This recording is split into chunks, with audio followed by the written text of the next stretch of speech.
കുറുവ സംഘത്തിലെ ഏറ്റവും പ്രധാനപ്പെട്ട കണ്ണിയെയാണ് ഇപ്പോൾ മണ്ണഞ്ചേരി പോലീസ് പിടികൂടിയിട്ടുള്ളത്. തമിഴ്നാട് രാമനാഥപുരം സ്വദേശിയായ കാട്ടുപൂച്ചൻ. ഇയാള് മധുര പരമക്കുടിയിൽ നിന്നാണ് പോലീസ് അറസ്റ്റ് ചെയ്തത്.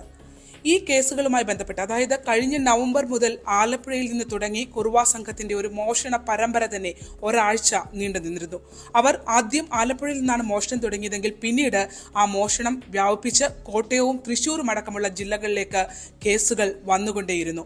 ആ ഒരു ആശങ്കയുടെ പശ്ചാത്തലത്തിലാണ് പോലീസ് CCTV കേന്ദ്രീകരിച്ചുള്ള പരിശോധനയിൽ കാട്ടുപൂച്ചൻ ഉൾപ്പെടെയുള്ള സംഘമാണ് ഇവിടെ എത്തിയിരിക്കുന്നത് എന്നുള്ളൊരു സ്ഥിരീകരണത്തിലേക്ക് എത്തുന്നത്.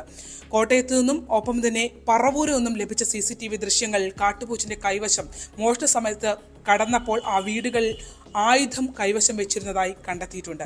അതായത് വെട്ടരുവ അടക്കമുള്ള മൂർച്ചയേറിയ ആയുധങ്ങൾ കൊണ്ടാണ് ഈ മോഷണത്തിനായി കാട്ടുപൂച്ചൻ വീടുകൾ കയറിയിരുന്നത് എന്ന്.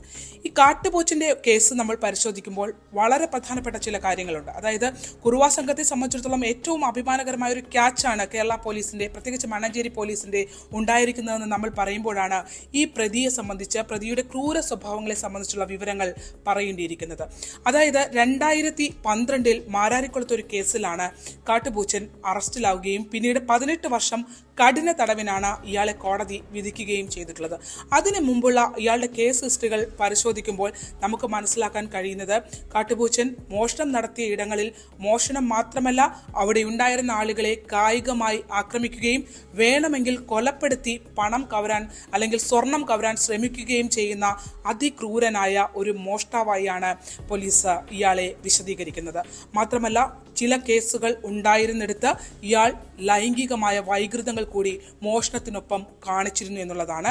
ലൈംഗിക പീഡനത്തിന് വരെ ശ്രമങ്ങൾ ഉണ്ടായിട്ടുണ്ട്. ചിലയിടങ്ങളിൽ അത്തരം അറ്റംപ്റ്റുകളും നടന്നു എന്നുള്ളതാണ് പോലീസ് സ്ഥിരീകരിക്കുന്നത്. എന്തായാലും 2012 കേസിലോടുകൂടി ഇയാൾ പിടിയിലാകുന്നു, പിന്നീട് ജയിലിലാവുകയും ചെയ്യുന്നു. കഴിഞ്ഞ കോവിഡ് കാലത്താണ് വീണ്ടും കാട്ടുപൂച്ചൻ പുറത്തേക്ക് എത്തുന്നത്. അതായത് 10 വർഷം ജയിൽവാസം പൂർത്തിയാക്കിയ കാട്ടുപൂച്ചനെ പിന്നീട് ജയിൽ കാലിയാക്കലിന്റെ ഭാഗമായി ഇളവ് ലഭിച്ചുകൊണ്ട് കാട്ടുപൂച്ചൻ പുറത്തേക്ക് ഇറങ്ങുകയാണ്. ആ പുറത്തേക്ക് ഇറങ്ങിയ ഘട്ടം മുതൽ വീണ്ടും മോഷണത്തിലേക്ക് തിരികെ പോകാനാണ് 56-കാരനായ ഈ മോഷ്ടാവ് ശ്രമിച്ചത് എന്നുള്ളതാണ്. അതിൻ്റെ ഒരു ബാക്കി പത്രം കൂടിയാണ്. തമിഴ്നാട്ടിൽ ഇതിനോടകം പല കേസുകൾ രജിസ്റ്റർ ചെയ്യപ്പെട്ടു. അതിൻ്റെ ഒരു ബാക്കി പത്രമായിരുന്നു ഇവിടെ ആലപ്പുഴയിൽ പറവൂർ ഉൾപ്പെടെയുള്ള ഇടങ്ങളിൽ കാട്ടുപൂച്ചൻ പ്രത്യക്ഷപ്പെടുകയും അയാളുടെ ദൃശ്യങ്ങളടക്കം പോലീസിന് ലഭ്യമാവുകയും ചെയ്തു. സാധാരണ ഗതിയിൽ ഈ കുറുവ സംഘാംഗങ്ങളെ പിടികൂടുക എന്നുള്ളത് വലിയൊരു ടാസ്ക് തന്നെയാണ്. കാരണം ഇവർ പരമാവധി CCTVകൾ ഇടം പിടിക്കാതെ മോഷണം നടത്തുന്ന ആളുകളാണ്. ഒപ്പം തന്നെ ഒരു സ്ഥലത്ത് നിന്ന് മറ്റൊരു സ്ഥലത്തേക്ക് നാടോടികളെ പോലെ സഞ്ചരിച്ചുകൊണ്ടേയിരിക്കും. ഇവരുടെ വീടുകൾ മധുരയിലാണ്, മധുര പരമക്കുടിയിലാണ് ഈ കാട്ടുപൂച്ചന്റെ വീടെങ്കിലും പല ഘട്ടത്തിലും ഇയാളെ തിരക്കി ചെല്ലുമ്പോൾ വീടുകളിലൊന്നും തന്നെ ഇയാൾ ഉണ്ടായിരുന്നില്ല എന്നുള്ളതാണ്. വീടുകളിലേക്ക് വരാറില്ല എന്നുള്ളത് പോലീസ് സ്ഥിരീകരിക്കുന്നു. അതുകൊണ്ട് തന്നെ ഈ ഒരു പ്രതിയിലേക്ക് എത്തുക എന്നുള്ളത് വളരെ ശ്രമകരമായ ഒരു ടാസ്ക് തന്നെയായിരുന്നു. ആലപ്പുഴ ജില്ലാ പോലീസ് മേധാവി മോഹനചന്ദ്രന്റെ നേതൃത്വത്തിൽ ഒരു ടീം, മണ്ണഞ്ചേരി CI ടോൾസൺ നേതൃത്വത്തിലുള്ള ഒരു ടീമിനെ ഫോം ചെയ്യുന്നു. ഈ കുറുവ സംഘവുമായി ബന്ധപ്പെട്ട് ഒരു കണ്ടിന്യൂസ് ഫോളോ അപ്പ് പോലീസ് നടത്തിയിരുന്നു എന്നുള്ളതാണ് നമുക്ക് മനസ്സിലാക്കാൻ കഴിയുന്നത്. അതിൻ്റെ ഒരു ഫലമാണ് ഇപ്പോഴുള്ള ഈ ക്യാച്ചും കാട്ടുപൂച്ചനെ കേരളത്തിലേക്ക് എത്തിക്കാൻ കഴിയുകയും ചെയ്തത് എന്നുള്ളതാണ്.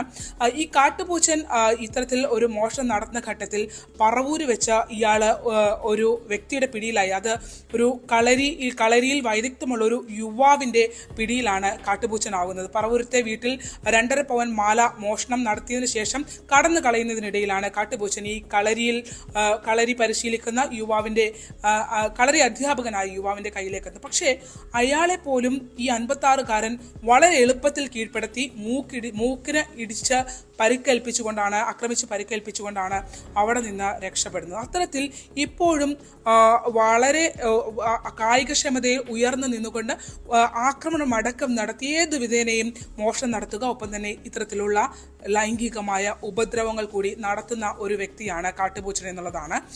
മണ്ണഞ്ചേരി പോലീസ് ഇയാളെ പിടികൂടിയിട്ടുണ്ട്.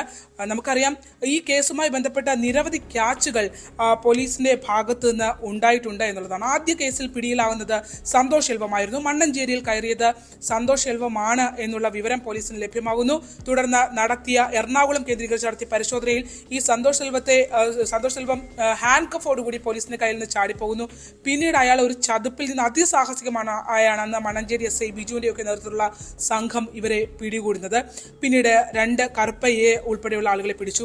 ഈ കാട്ടുപൂച്ചലിലേക്ക് എത്തുന്നതിന്റെ ഒരു ശ്രമത്തിലേക്ക് പോകുന്നതിന് മുൻപ് തന്നെ പോലീസ് വളരെ ബുദ്ധിമുട്ടിയിരുന്നു എന്നുള്ളതാണ്. ആദ്യം ഇയാളുടെ സഹോദരൻ കേരളത്തിൽ വന്നു എന്നുള്ളത് സ്ഥിരീകരിക്കുന്നു.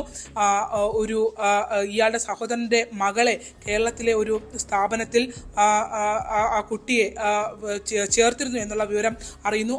ഈ കോട്ടയം കേന്ദ്രീകരിച്ച് അത്തരത്തിലുള്ള പരിശോധനകൾ മുഴുവൻ പോലീസ് നടത്തുന്നു. ഏറ്റവും ഒടുവിൽ ഈ സഹോദരൻ നമ്പർ കിട്ടി. അങ്ങനെയാണ് ഈ മധുര പരമക്കുടിയിലേക്ക് പോലീസ് എത്തുകയും ചെയ്തിട്ടുള്ളത്.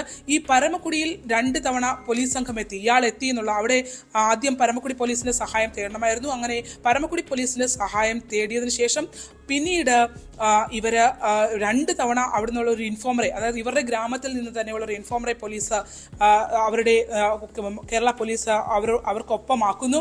അതിനുശേഷം ഇയാളിലൂടെയുള്ള ഒരു കമ്മ്യൂണിക്കേഷനാണ് അവിടെ നടന്നുകൊണ്ടിരുന്നത്. ഇതിനിടയിൽ കഴിഞ്ഞ 26-ന് കാട്ടുപൂച്ചൻ അവിടെ എത്തിയിട്ടുണ്ട് എന്നുള്ള വിവരം ഇയാൾ പോലീസിന് കൈമാറുന്നു. ഇവിടെ നിന്ന് അപ്പോൾ തന്നെ SP നിർദ്ദേശാനുസരണം മണഞ്ചേരി CA ടോൾസൺ നേതൃത്വത്തിലുള്ള സംഘം അവിടേക്ക് പോകുന്നു. പക്ഷെ അവിടെ എത്തിയെങ്കിലും 4 ദിവസം അവിടെ സ്റ്റേ ചെയ്ത് തിരികെ വരുന്ന ഒരു സാഹചര്യമാണ് ഉണ്ടായിരുന്നത്. പിന്നീട് ഇന്നലെ വീണ്ടും ഇൻഫർമേഷൻ ലഭിക്കുന്നു. അതിൻ്റെ അടിസ്ഥാനത്തിൽ അപ്പോൾ തന്നെ ഇവിടെ നിന്നുള്ള ടീം അങ്ങോട്ട് പോവുകയും ചെയ്തു. അങ്ങനെയാണ് എന്തായാലും ഒരു കൃത്യമായ ഒരു ക്യാച്ചിലൂടെ അവരെ പിടിക്കാനായി കഴിഞ്ഞു എന്നുള്ളതാണ്. ഈ സംഘങ്ങളായി ഉണ്ടായിരുന്നത് മണ്ണഞ്ചേരി CA ടോൾസനെ കൂടാതെ ASI ഉല്ലാസം, സിവിൽ പോലീസ് ഓഫീസർമാരായ ജഗദീഷ്, ഷൈജു, രജീഷ് എന്നിവരും അടങ്ങിയ ഒരു മിടുക്കന്മാരായ ഒരു സംഘത്തിൻ്റെ ടീമാണ് എന്തായാലും ഇങ്ങനെ ഒരു പ്രസിദ്ധ അല്ലെങ്കിൽ ഒരു കൊടും കുറ്റവാളിയായ മോഷ്ടാവിനെ പിടിച്ചിട്ടുള്ളത്. വെറും ഒരു മോഷണം മാത്രമല്ല, മറിച്ച് പലയിടങ്ങളിലും റേപ്പ് അറ്റംപ്റ്റ് അടക്കം മോഷണത്തിനിടയിൽ നടത്തിയിട്ടുള്ള ഒരു പ്രതിയെയാണ് ഇപ്പോൾ മണഞ്ചേരി പോലീസ് പിടികൂടിയിട്ടുള്ളത്.